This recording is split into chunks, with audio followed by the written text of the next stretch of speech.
Finally, I won't have to see your face anymore. Freeloader, get out! Haha. You should be grateful that we tolerated your freeloading, parasitic lifestyle until now. I see. I understand. I'll leave then. Thank you for everything until now. I quickly packed my belongings and left the house where I had been living with my in-laws. I noticed my mother-in-law looking at me with the happiest face as I was leaving. I left looking all sorrowful, but only I knew about what awaited this house next. My name is Emily. I'm a 32-year-old who works from home. It has been 5 years since I married John. We lived happily as a couple, but around our 4th year of marriage, things started to change. My previously healthy father-in-law suddenly fell ill, and we had to start caring for him. Therefore, we moved in with my in-laws. We thought we wouldn't have to live with them for quite some time, but John was an only child. With no siblings to rely on, we inevitably ended up taking care of my father-in-law. I even considered quitting my job for caregiving. However, perhaps because my hard work was recognized, I was allowed to work from home and continue working. Life in my in-laws' house started off hectically, but problems soon arose. Yes, it was the harassment from my mother-in-law. The common mother-in-law and daughter-in-law problems that you often hear about also fell on me. Emily, how long are you going to slack off and leave the housework alone? Get to tidying and preparing the meal already. Mother-in-law, I'm not goofing around, you know. What are you talking about? You're always clicking away at your computer. Surfing the web, you call it? You must be goofing off. Surfing the web? Haha. The idea that being on a computer equals killing time is so old-minded. I was specially granted permission to work from home. I didn't want to waste the skills I had worked hard to acquire, so I worked hard at my job in between household chores and caregiving to maintain my previous income. And it was gratifying when, after about 3 months of desperate effort, I was able to restore my income. The reason why I had to work so hard was because, frankly, it was difficult to get by on John's income alone. Finally, we're going to have some leeway in our lives. I want to save some money. That's what I thought, but for some reason life became harder. It felt like our savings was only decreasing. I wondered why, and when I checked our expenses, it turned out that John was splurging a lot. And I also found out that my mother-in-law was also splurging quite a bit. John has always been a show-off, and he often treats his colleagues to lunch, but recently he's been using our credit card to treat many colleagues at parties. Of course, if you spend more than you put in the house, it's bound to decrease. My mother-in-law, for her part, takes up multiple hobbies at the invitation of her friends, and she unhesitatingly uses money for class fees and expenses for socializing.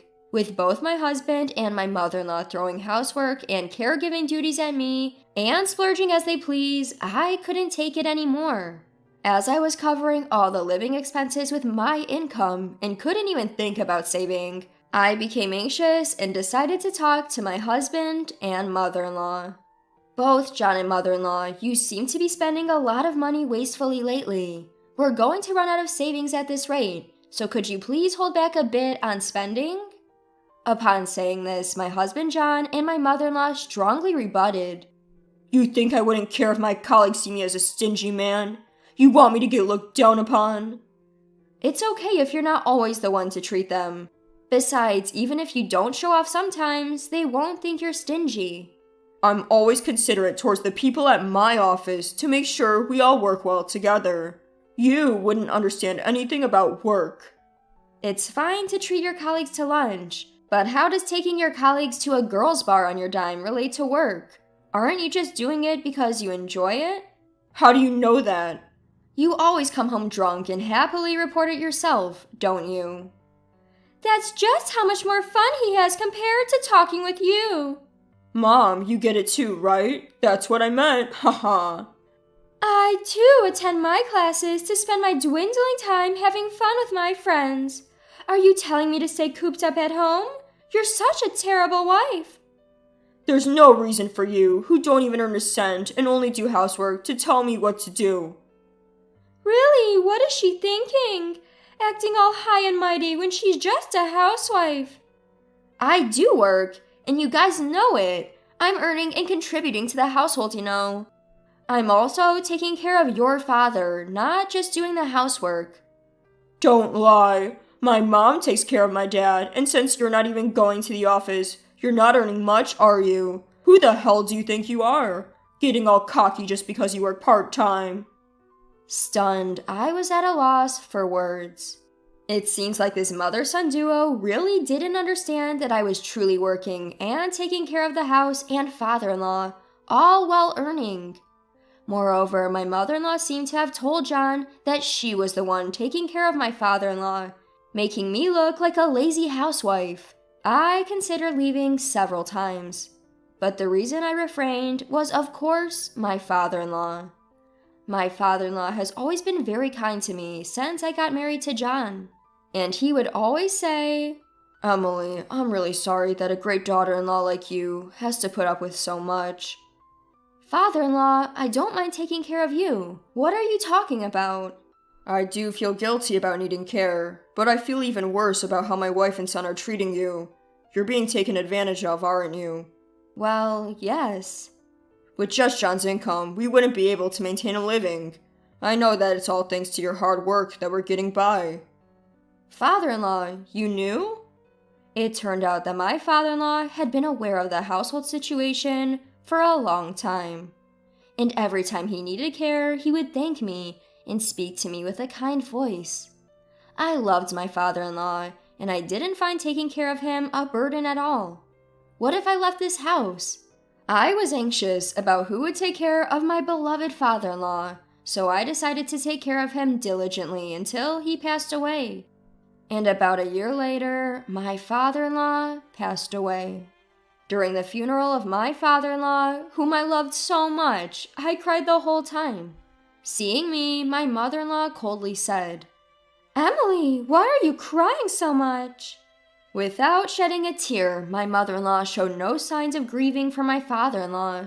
So of course I replied, "What? My father-in-law has passed away. Of course I would be sad.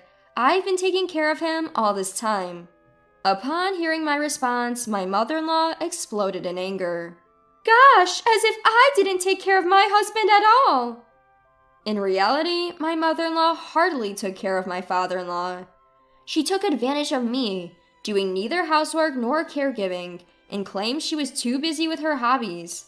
Despite that, she always found the time to go out. She played the part of the poor mother-in-law being bullied by her daughter-in-law, even pretending to cry in front of relatives. From the outside, it seems like I was a terrible daughter-in-law, to the point where people said, "Please stop being so harsh on your mother-in-law." Some even sided with her and blamed me.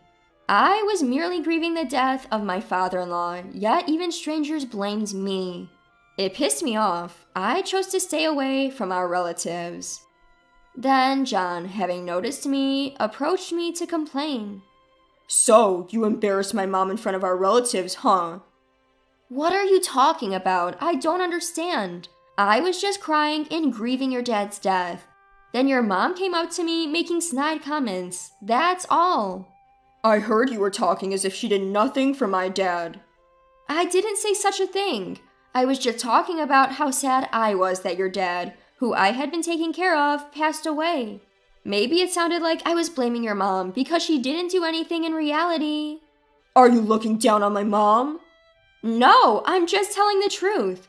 And if you're so upset, you should have helped me out. Don't you think you could have taken better care of your own dad?" "Why are you blaming me too? I have nothing to do with this." "Nothing to do with this? You're his own son. Didn't you feel any responsibility to take care of him?" "I had work. It was your job as a housewife to take care of him." "That makes no sense. I have work too, so that's unfair." Our argument heated up and was broken up by panicked relatives. Although the argument ended there, my husband and I didn't speak for the rest of the day. Later, after all the funeral-related matters were settled, a lawyer spoke about the inheritance. I'd like to discuss the will concerning the inheritance following your father-in-law's death. It is written that the rights to the family home and the land will go to his son John, while the remaining money will be split evenly between his wife and his daughter-in-law, Emily. What? Why would Emily get a part of the inheritance? I'm his wife, right? If John gets the land and the house, shouldn't the rest of the assets all be mine? Your husband expressed his gratitude to Emily, who dedicated herself to his care. It is his wish to leave her part of the inheritance as a token of that gratitude. This is a decision made by your husband, and it cannot be overturned. So that's it. Oh, I see. Emily was only taking care of him because she was after the inheritance. Why would you say that?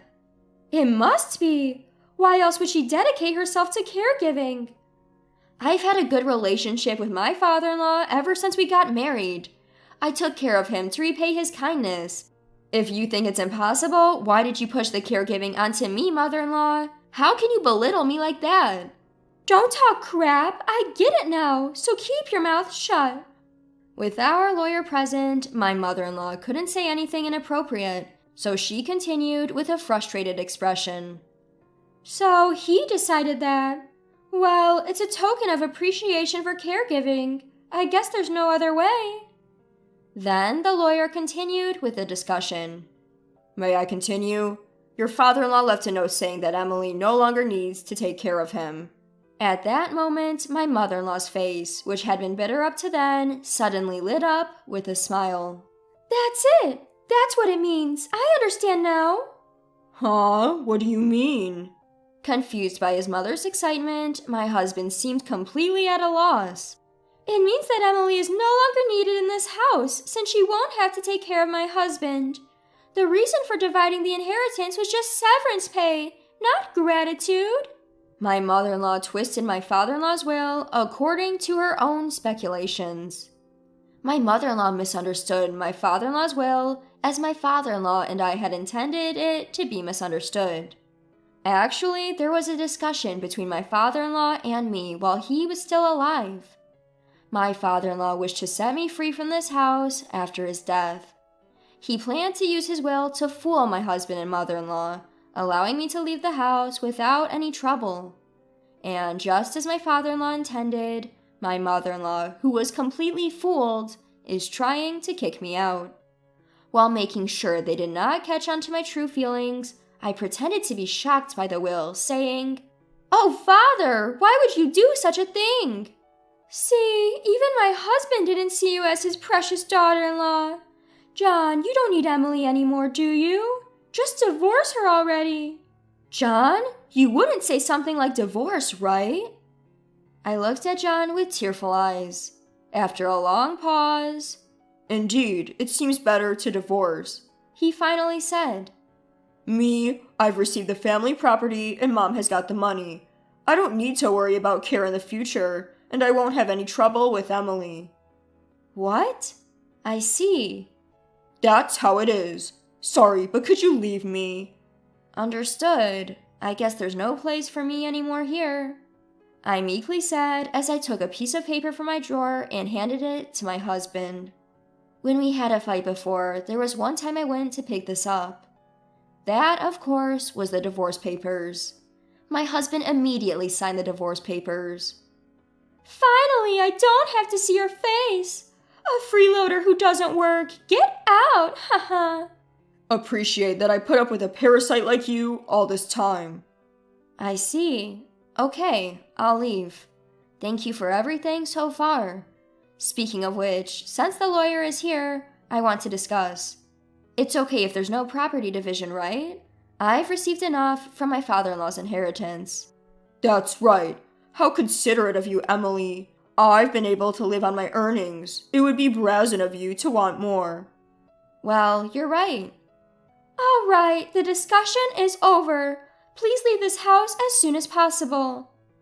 I quickly packed my belongings and left the house where I had been living.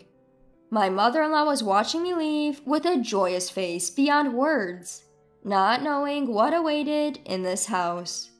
After leaving the in-laws' house, I immediately submitted the divorce papers to the city hall.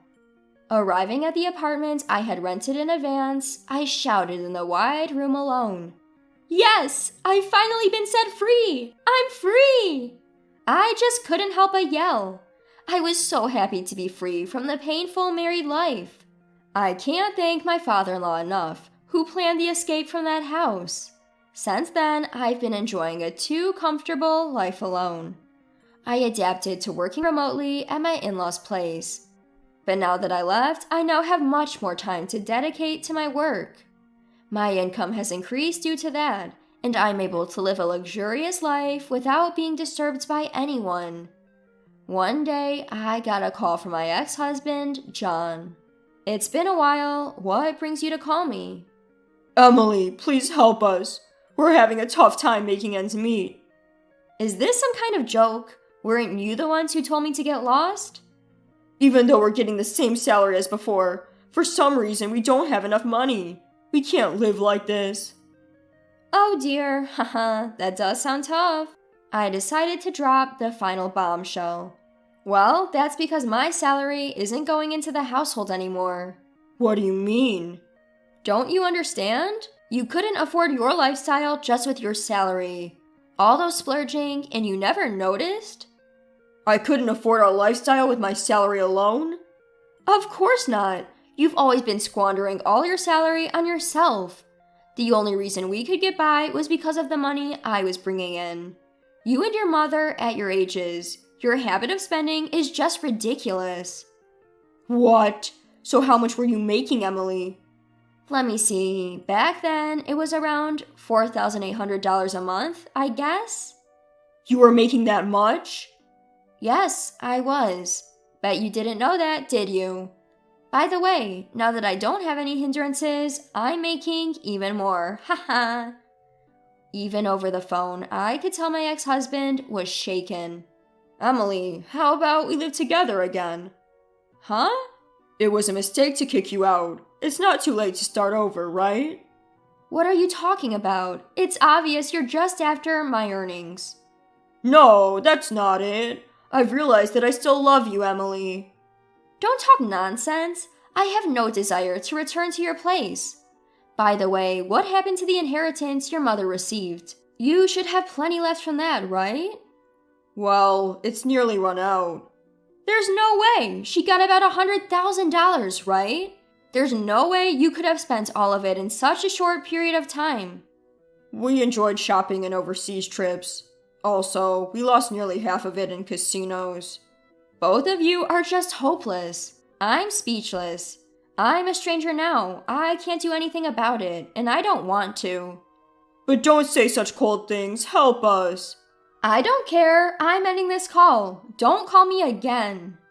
With that, I hung up the phone and immediately canceled the contract of his phone. I have no idea what happened to my ex-husband and ex-mother-in-law after losing all means of communication.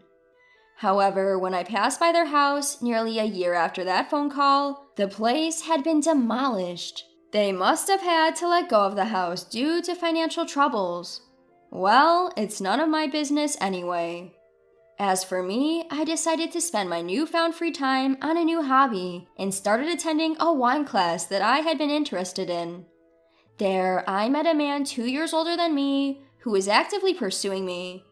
After a year and a half of dating, we got married. He's a humble and warm-hearted man who is a rising star at a well-known company and earns a high salary. He respects my work, and we have a happy married life where we respect each other. Lately, I've been thinking that perhaps this reward was a gift from my father-in-law.